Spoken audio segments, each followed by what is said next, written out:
Welcome to rhythm of learning. ഇന്നത്തെ ക്ലാസ്സിൽ നമ്മൾ പഠിക്കാൻ പോകുന്നത് പ്രീവിയസ് ഇയറിൽ പരീക്ഷകളിൽ ചോദിച്ചിട്ടുള്ള കുറച്ചധികം ചോദ്യങ്ങളും അതിന്റെ ഉത്തരങ്ങളുമാണ്. എന്ന ക്ലാസ്സിലേക്ക് കടന്നാലോ? ഫസ്റ്റ് ക്വസ്റ്റ്യൻ ഏതാണെന്ന് ചോദിച്ചു കഴിഞ്ഞിട്ടുണ്ടെങ്കിൽ, നാഗ്ജി കപ്പ് നമ്മളോട് ഓരോ ട്രോഫികളൊക്കെ അല്ലെങ്കിൽ ഓരോ കപ്പുകളൊക്കെ എന്തുമായിട്ട് റിലേറ്റഡ് ആയിട്ടിരിക്കണമെന്ന് ചോദിക്കാറുണ്ട് ഇല്ലേ? അങ്ങനെ ഒരു കപ്പിന്റെ പേരാണ് നാഗ്ജി കപ്പ്. ഈ നാഗ്ജി കപ്പ് എന്തുമായിട്ട് റിലേറ്റഡ് ആയിട്ടിരിക്കുന്നു എന്നാണ് ചോദ്യം. നാഗ്ജി കപ്പ് ഏത് കളിയുമായി ബന്ധപ്പെട്ടിരിക്കുന്നു? നാഗ്ജി കപ്പ് ഏതാണ്? ഫുട്ബോൾ ആണ് കേട്ടോ. നാഗ്ജി കപ്പ് ഏതാണ്? ഫുട്ബോൾ ആണ് എന്ന് ഓർത്തു വെക്കണം കേട്ടോ. ഇനി അടുത്തത് UN ഐക്യരാഷ്ട്ര സംഘടനയ്ക്ക് ലൈബ്രറി ഉണ്ട് ഇല്ലേ? ഈ ഐക്യരാഷ്ട്ര സംഘടനയുടെ ലൈബ്രറി ആരുടെ പേരിലാണ് അറിയപ്പെടുന്നത് എന്നാണ് ചോദിക്കുന്നത്. ഐക്യരാഷ്ട്ര സംഘടനയുടെ സെക്രട്ടറി ജനറൽ ആയിരുന്ന ഡാഗ് ഹാമർ ഷോൾഡിന്റെ പേരിൽ. ആരാണ്? ഡാഗ് ഹാമർ ഷോൾഡ് ലൈബ്രറി എന്നാണ് അത് അറിയപ്പെടുന്നത്. ഇദ്ദേഹം ഐക്യരാഷ്ട്ര സംഘടനയുടെ സെക്രട്ടറി ജനറൽ പദവിയിലിരിക്കെ വിമാനാപകടത്തിൽ മരിച്ച ഒരു വ്യക്തിയാണ്. അപ്പൊ അദ്ദേഹത്തിന്റെ പേരിലാണ് ഐക്യരാഷ്ട്ര സംഘടനയുടെ എന്തറിയപ്പെടുന്നത്? ലൈബ്രറി അറിയപ്പെടുന്നത് എന്ന് ഓർക്കാം കേട്ടോ. അടുത്തത് പരിസ്ഥിതി സൗഹാർദ്ദപരമായ വാഹനങ്ങളുടെ, അതായത് പരിസ്ഥിതിയുമായിട്ട് സൗഹാർദ്ദപരമായിട്ടുള്ള വാഹനങ്ങളുടെ നിർമ്മാണം, വാഹനങ്ങള് എന്ത് ചെയ്യുക? പ്രൊഡക്ഷൻ, നിർമ്മിക്കുക. അതുപോലെ തന്നെ അതിന്റെ ഡിസ്ട്രിബ്യൂഷൻ, വിതരണം, അതിനെയൊക്കെ പ്രോത്സാഹിപ്പിക്കുന്നതിന് വേണ്ടിയിട്ട്, പ്രൊഡക്ഷനെയും ഡിസ്ട്രിബ്യൂഷനെയും ഒക്കെ പ്രോത്സാഹിപ്പിക്കാൻ വേണ്ടിയിട്ട് ഒരു പദ്ധതി ആരംഭിച്ചിട്ടുണ്ട്. ആ പദ്ധതിയുടെ പേര് എന്ത് എന്നാണ് ചോദ്യം. പദ്ധതിയുടെ പേര് ഇതാണ്, ഫെയിം ഇന്ത്യ എന്നാണ്. എന്താണ് പദ്ധതി? Fame India. അപ്പൊ നാഗ്ജി കപ്പ് എന്തുമായി ബന്ധപ്പെട്ടിരിക്കുന്നു? ഫുട്ബോളുമായി ബന്ധപ്പെട്ടിരിക്കുന്നു. ഐക്യരാഷ്ട്ര സംഘടനയുടെ ലൈബ്രറി ആരുടെ പേരിലാണ്? ഡാഗ് ഹാമർഷോൾഡിന്റെ പേരിലാണ്. പരിസ്ഥിതി സൗഹാർദ്ദപരമായ വാഹനങ്ങളുടെ നിർമ്മാണവും അതുപോലെ തന്നെ അതിന്റെ വിതരണവും വിപണനവും ഒക്കെ പ്രോത്സാഹിപ്പിക്കുന്ന പദ്ധതിയുടെ പേര് ഫെയിം ഇന്ത്യ എന്നാണ്. ഇനി നമ്മുടെ മഹാത്മാഗാന്ധിയുടെ ഗ്രാമസ്വരാജിന്റെ മാതൃകയിൽ, മദ്രാസ് സർക്കാർ ഒരു പദ്ധതി ആരംഭിച്ചു. മദ്രാസ് ഗവൺമെന്റ് ഒരു പദ്ധതി ആരംഭിച്ചു. എന്താണ് ആ പദ്ധതിയുടെ പേര് എന്നാണ് ചോദിക്കുന്നത്. പദ്ധതിയുടെ പേര് ഇതാണ്, ഫിർക്ക വികസന പദ്ധതി എന്നാണ്. എന്താണ്? ഫിർക്ക വികസന പദ്ധതി. അപ്പൊ ഗാന്ധിജിയുടെ ഗ്രാമസ്വരാജ് എന്റെ മാതൃകയിൽ മദ്രാസ് ഗവൺമെന്റ് ആരംഭിച്ച പദ്ധതിയുടെ പേര് ഫിർക്ക വികസന പദ്ധതി എന്നാണ്. ഇനി ലോകത്തിലെ 138ാമത്തെ ബഹിരാകാശ സഞ്ചാരി ആരാണ്? ലോകത്തെ 138ാമത്തെ ബഹിരാകാശ സഞ്ചാരി ആരാണ്? രാകേഷ് ശർമ്മയാണ്. ലോകത്തിലെ 138ാമത്തെ ബഹിരാകാശ സഞ്ചാരി ആരാണ്? രാകേഷ് ശർമ്മയാണ്. ഇനി ആദ്യമായി ബ്ലാക്ക് ഹോൾ, എന്താണ് ബ്ലാക്ക് ഹോൾ? ആദ്യമായി ബ്ലാക്ക് ഹോൾ എന്ന പദം ഉപയോഗിച്ച വ്യക്തി ആരാണ്? ആദ്യമായി ബ്ലാക്ക് ഹോൾ എന്ന പദം ഉപയോഗിച്ച വ്യക്തി ജോൺ വീലർ ആണ്. ആരാണ്? ജോൺ വീലർ ആണ് ആദ്യമായി ബ്ലാക്ക് ഹോൾ എന്ന പദം ഉപയോഗിച്ചത്. അടുത്തത് ഇന്ത്യൻ സിവിൽ സർവീസ് പാസ്സായ ഇന്ത്യൻ സിവിൽ സർവീസ് പാസ്സായ ഇന്ത്യൻ സിവിൽ സർവീസ് പാസ്സായ ആദ്യ ഇന്ത്യക്കാരൻ ആരാണ്? ആരാണ്? സത്യേന്ദ്രനാഥ ടാഗോർ ആണ്. Satyendranath Tagore. Indian civil service പാസ്സായ ആദ്യ ഇന്ത്യക്കാരൻ ആരാണ്? സത്യേന്ദ്രനാഥ ടാഗോർ ആണ്. 1947 ഓഗസ്റ്റ് 15 രൂപം കൊണ്ട സ്വതന്ത്ര ഭാരതത്തിലെ ആദ്യത്തെ മന്ത്രിസഭയിൽ നിന്ന്, ആദ്യമായി രാജിവെച്ചത് ആരാണ്? ആദ്യമായി രാജിവെച്ചത് R.K. ഷൺമുഖം ചെട്ടിയാണ്. ആരാണ്? R.K. ഷൺമുഖം ചെട്ടി. അപ്പൊ സ്വതന്ത്ര ഇന്ത്യയിൽ 1947 ഓഗസ്റ്റ് 15 സ്വാതന്ത്ര്യം കിട്ടിയതിന് ശേഷം ആദ്യമായി ഒരു മന്ത്രിസഭ നിലവിൽ വന്നിട്ട് അതിൽ നിന്ന് ആദ്യമായിട്ട് വെച്ചതാരാണ്? ആർ കെ ഷൺമുഖം ചെട്ടിയാണ്. ഇന്ത്യൻ സ്വാതന്ത്ര്യ സമര നായികയായ രാധാദേവി, ഇന്ത്യൻ സ്വാതന്ത്ര്യ സമര നായികയായ രാധാദേവി ആരുടെ ഭാര്യയാണ് എന്നാണ് അടുത്ത ചോദ്യം. ലാല ലജപത് റായി. അപ്പൊ ഇന്ത്യൻ സ്വാതന്ത്ര്യ സമര സേനാനിയായ രാധാദേവി ലാല ലജപത് റോയിയുടെ ഭാര്യയാണെന്ന് ഓർത്തു വെച്ചോളൂ കേട്ടോ. ഇനി അടുത്ത ചോദ്യം ഇതാണ്.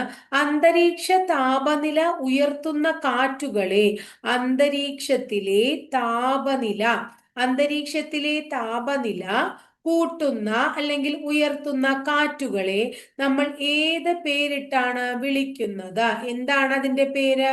ഉഷ്ണക്കാറ്റ് എന്നാണ് പേര്. എന്താണ് പേര്? ഉഷ്ണക്കാറ്റ് എന്നാണ്.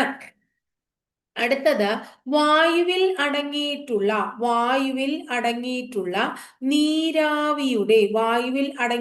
നീരാവിയുടെ യഥാർത്ഥ അളവിനെ നമ്മൾ എന്തു വിളിക്കുന്നു?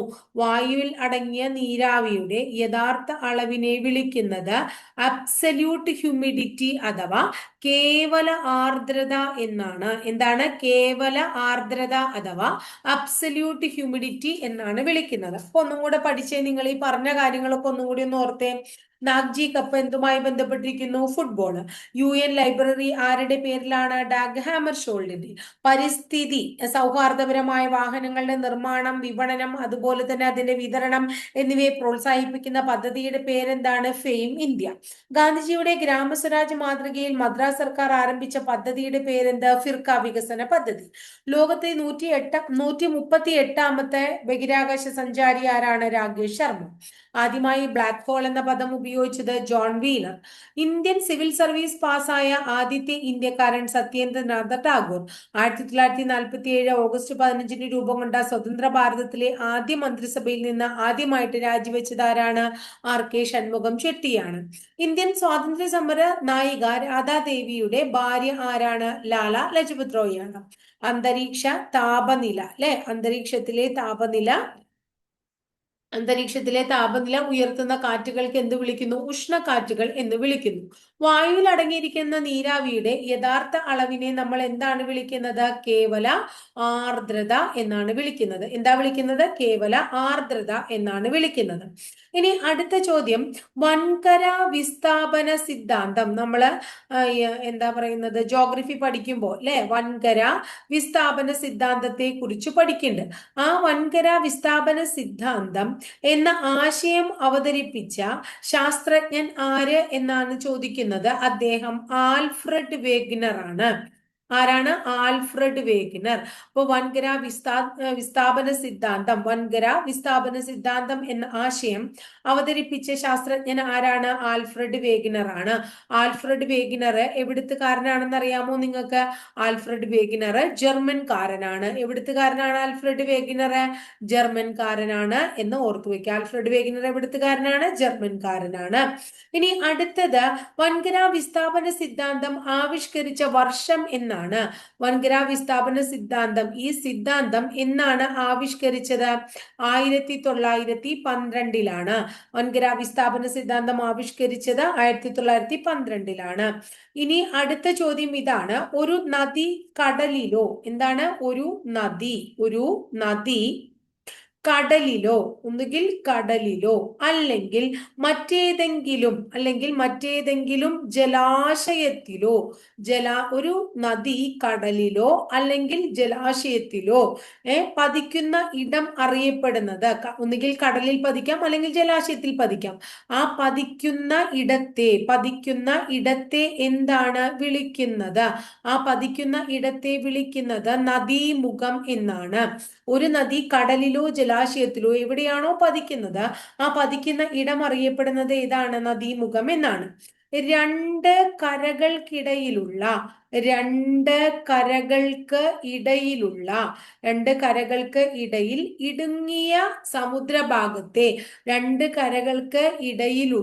ഇടുങ്ങിയ സമുദ്രഭാഗത്തെ എന്തു വിളിക്കുന്നു? രണ്ട് കരകൾക്കിടയിലുള്ള ഇടുങ്ങിയ സമുദ്രഭാഗമാണ്. ഇടുങ്ങിയ സമുദ്രഭാഗത്തെ നമ്മൾ എന്താ വിളിക്കുന്നത്? കടലിടുക്ക് എന്ന് വിളിക്കുന്നു. എന്താണ്? കടലിടുക്ക് എന്ന് വിളിക്കുന്നു. രണ്ട് കരകൾക്കിടയിലുള്ള ഇടുങ്ങിയ സമുദ്രഭാഗത്തെ എന്താണ് വിളിക്കുന്നത്? സ്ട്രെയിറ്റ് അല്ലെങ്കിൽ കടലിടുക്ക് എന്ന് വിളിക്കുന്നു. ഇനി മൺസൂൺ കാലം ആരംഭിക്കുന്ന സമയത്തോ മൺസൂൺ കാലത്തിന്റെ ആരംഭത്തിലോ അവസാനത്തിലോ, ഒന്നുകിൽ മൺസൂൺ കാലം ആരംഭിക്കുമ്പോഴാകാം അല്ലെങ്കിൽ അതിന്റെ അവസാന സമയത്താവാം. അങ്ങനെ മൺസൂൺ കാലത്തിന്റെ ആരംഭത്തിലോ അവസാനത്തിലോ അറബിക്കടലിൽ രൂപം കൊള്ളുന്ന പ്രതിഭാസത്തെ വിളിക്കുന്ന പേര് എന്താണ്? ചാകര എന്നാണ്.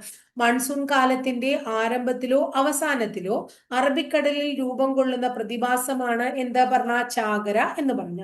ഇനി അടുത്തത് ഡെക്കാൻ പീഠഭൂമിയിൽ ധാരാളം കാണപ്പെടുന്നത് ഏത് മണ്ണ് ആണ് എന്നാണ് ചോദിക്കുന്നത്. ഡെക്കാൻ പീഠഭൂമിയിൽ ധാരാളമായി കാണപ്പെടുന്നത് കറുത്ത മണ്ണാണ്. ഡെക്കാൻ പീഠഭൂമിയിൽ ധാരാളമായി കാണപ്പെടുന്ന മണ്ണ് ഏതാണ്? കറുത്ത മണ്ണാണ്. അടുത്തത് കിഴക്കൻ തീര സമതലത്തിലെ, എവിടത്തെയാണ്? കിഴക്കൻ തീര സമതലത്തിലെ നദീതടങ്ങളിലെ പ്രധാന കൃഷി എന്താണ്? കിഴക്കൻ തീര സമതലത്തിലെ നദീതടങ്ങളിൽ കാണപ്പെടുന്ന പ്രധാന കൃഷി ഏത് എന്ന് ചോദിച്ചു കഴിഞ്ഞാൽ ആ പ്രധാന കൃഷി ഏതാ നമ്മൾ പറയും? നെല്ലാണ് എന്ന് പറയും. അടുത്തത് സമുദ്രനിരപ്പിൽ നിന്നും മുകളിലോട്ട് പോകുന്തോറും, സമുദ്രനിരപ്പിൽ നിന്ന് മുകളിലേക്ക് പോകുന്തോറും അന്തരീക്ഷ താപത്തിന് എന്ത് സംഭവിക്കുന്നു? അന്തരീക്ഷ താപത്തിന് എന്താണ് സംഭവിക്കുന്നത്? അന്തരീക്ഷ താപം കുറയുന്നു. സമുദ്രനിരപ്പിൽ നിന്നും മുകളിലോട്ട് പോകുന്തോറും അന്തരീക്ഷത്തിന്റെ താപം എന്താണ്? കുറയുകയാണ് ചെയ്യുന്നത്. ഒരു നിശ്ചിത സമയത്ത് ഒരു പ്രദേശത്ത്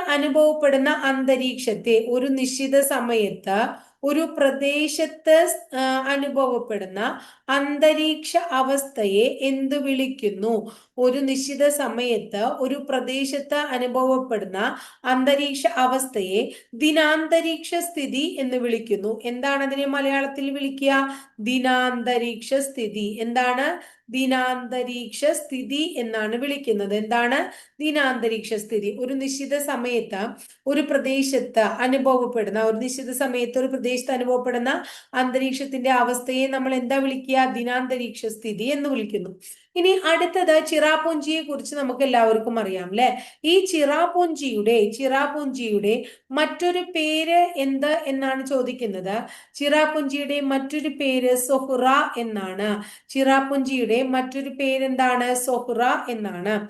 ദീർഘകാലമായി, വളരെ കുറെ നാളുകളായി അല്ലെ, ദീർഘകാലമായിട്ട് ഒരു പ്രദേശത്ത് അനുഭവപ്പെടുന്ന ദിനാന്തരീക്ഷ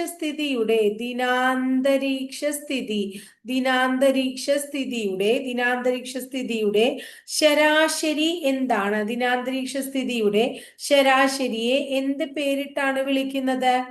കാലാവസ്ഥ. എന്താ വിളിക്കുന്നത് അതിനെ? കാലാവസ്ഥ. അപ്പൊ എന്താ നമ്മൾ ചോദിച്ചത്? ദീർഘകാലമായി ഒരു പ്രദേശത്ത് അനുഭവപ്പെടുന്ന ദിനാന്തരീക്ഷ സ്ഥിതിയുടെ ശരാശരി എന്താണ്? കാലാവസ്ഥ. അടുത്തത് നോക്കൂ. ലന്തക്കാർ എന്ന പേരിൽ അറിയപ്പെടുന്നത് ആരാണ്? ലന്തക്കാർ എന്ന പേരിൽ അറിയപ്പെടുന്നത് ഡച്ചുകാരാണ്. ലന്തക്കാർ എന്ന പേരിൽ അറിയപ്പെടുന്ന ആൾക്കാർ ആരാണ്? ഡച്ചുകാരെ ലന്തക്കാർ എന്നറിയപ്പെടുന്നു. ഇനി അടുത്തത് നവീന ശിലായുഗം. ആ ശിലായുഗത്തെ കുറിച്ച് നമുക്ക് പഠിക്കാനില്ല, പക്ഷെ ഇത് പഠിച്ചു വെക്കണം. കാരണം നമുക്കത് ക്വസ്റ്റ്യൻ വായിച്ച് കഴിയുമ്പോൾ നിങ്ങൾക്ക് മനസ്സിലാവും. നവീന ശിലായുഗത്തിൽ ജീവിച്ചിരുന്ന മനുഷ്യർ കൈവരിച്ച സാങ്കേതിക പുരോഗതിക്ക്, അവരുടെ സാങ്കേതികപരമായിട്ടുള്ള പുരോഗതിക്ക് ഉദാഹരണമാണ് തടാക ഗ്രാമങ്ങൾ. എന്താണ്? തടാക ഗ്രാമങ്ങൾ. ആ ഗ്രാമങ്ങൾ സ്ഥിതി ചെയ്യുന്നത് എവിടെയാണ്? എന്നാണ് ചോദിക്കുന്നത്. എവിടെയാണ് അങ്ങനെ നമ്മുടെ തടാക ഗ്രാമങ്ങൾ സ്ഥിതി ചെയ്യുന്നത് എന്നാണ് പറയുന്നത്? നമ്മുടെ നവീന ശിലായുഗത്തിലെ മനുഷ്യർ നമ്മുടെ പോലെ തന്നെ അത്യാവശ്യം നല്ല രീതിയിലുള്ള സാങ്കേതിക വിദ്യ കൈകാര്യം ചെയ്തിരുന്നു എന്ന് നമ്മൾ മനസ്സിലാക്കുന്നത് ഏത് രാജ്യത്തെ തടാക ഗ്രാമങ്ങൾ കാണുമ്പോഴാണ്? സ്വിറ്റ്സർലൻഡ്. എവിടത്തെയാണ്? സ്വിറ്റ്സർലൻഡ്. അപ്പൊ നവീന ശിലായുഗത്തിലെ മനുഷ്യർ കൈവരിച്ച സാങ്കേതിക പുരോഗതിക്ക് ഉദാഹരണമായ തടാക ഗ്രാമങ്ങൾ സ്ഥിതി ചെയ്യുന്നത് എവിടെയാണ് മക്കളെ? സ്വിറ്റ്സർലൻഡിലാണ് എന്ന് മനസ്സിലാക്കാം. ഇനി അടുത്തത് പൊതുഖജനാവിലേക്ക്, നമ്മുടെ പൊതുവായിട്ടുള്ള ഖജനാവിലേക്ക് എന്ത് സ്വരൂപിക്കണം? ധനം സ്വരൂപിക്കണം, ധനസമാഹരണം നടത്തണം. ആ ധനസമാഹരണം, പണത്തിന്റെ വിനിയോഗം എന്നിവയുമായി ബന്ധപ്പെട്ട ആ പൊതുഖജനാവിലേക്ക് ധനം സമാഹരിക്കുന്നതുമായി ബന്ധപ്പെട്ടും ധനസമാഹരണവുമായി ബന്ധപ്പെട്ടതും അതുപോലെ തന്നെ പണത്തിന്റെ വിനിയോഗം, പണവിനിയോഗവുമായി ബന്ധപ്പെട്ടതുമായിട്ടുള്ള ബില്ലിനെ എന്താണ് വിളിക്കുന്നത്? എന്താണ് ആ ബില്ലിനെ വിളിക്കുന്ന പേര്? ധനബിൽ എന്നാണ് അതിനെ വിളിക്കുന്നത്. എന്ത് വിളിക്കുന്നു? ധനബിൽ എന്ന് വിളിക്കുന്നു. പൊതുഖജനാവിലേക്കുള്ള ധനസമാഹരണം, പണവിനിയോഗം എന്നിവയുമായി ബന്ധപ്പെട്ടിട്ടുള്ള ബില്ലിനെ നമ്മൾ വിളിക്കുന്നത് എന്ത് ബില്ലെന്നാണ്? ധനബില്ല് എന്നാണ്. എന്ത് ബില്ലെന്നാണ് വിളിക്കുന്നത്? ധനബില്ല് എന്നാണ് വിളിക്കുന്നത് കേട്ടോ. ഇനി അടുത്തത് 1947 ഓഗസ്റ്റ് മാസം 15-ാം തീയതി നമ്മള് ഇന്ത്യയുടെ സ്വാതന്ത്ര്യ ദിനം ആഘോഷിച്ചുകൊണ്ടിരിക്കുമ്പോൾ മഹാത്മാഗാന്ധി എവിടെയായിരുന്നു എന്നാണ് ചോദ്യം. ആ സമയത്ത് മഹാത്മാഗാന്ധി എവിടെയായിരുന്നു അദ്ദേഹം? നവഗാലിയിലായിരുന്നു. എവിടെയായിരുന്നു?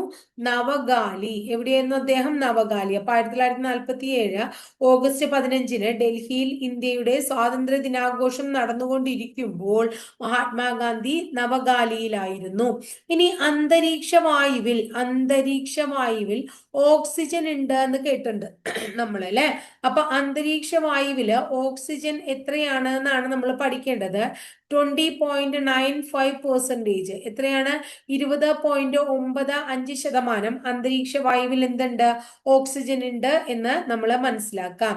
ഇനി അടുത്തത് തൊണ്ടമുള്ള എന്ന് അറിയപ്പെടുന്നത് ഏത് രോഗത്തെയാണ്? തൊണ്ടമുള്ള എന്ന് അറിയപ്പെടുന്നത് ഡിഫ്തീരിയ എന്ന രോഗത്തെയാണ്. അപ്പൊ ഡിഫ്തീരിയ രോഗത്തെയാണ് നമ്മൾ എന്ത് വിളിക്കുന്നത്?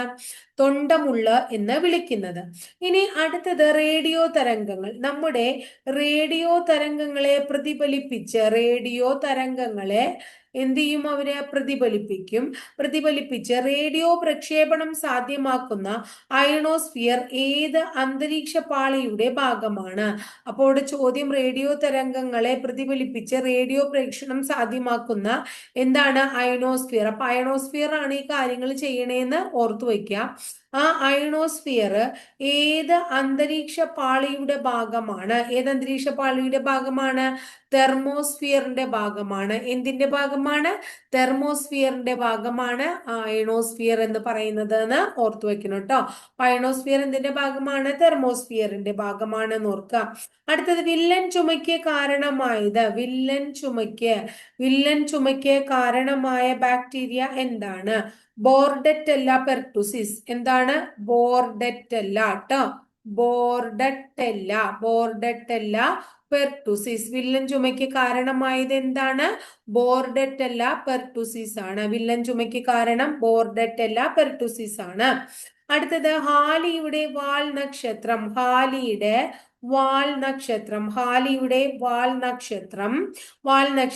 അവസാനമായി ഭൂമിയിൽ ദൃശ്യമായത് എന്നാണ് ദൃശ്യമായത്? 1986.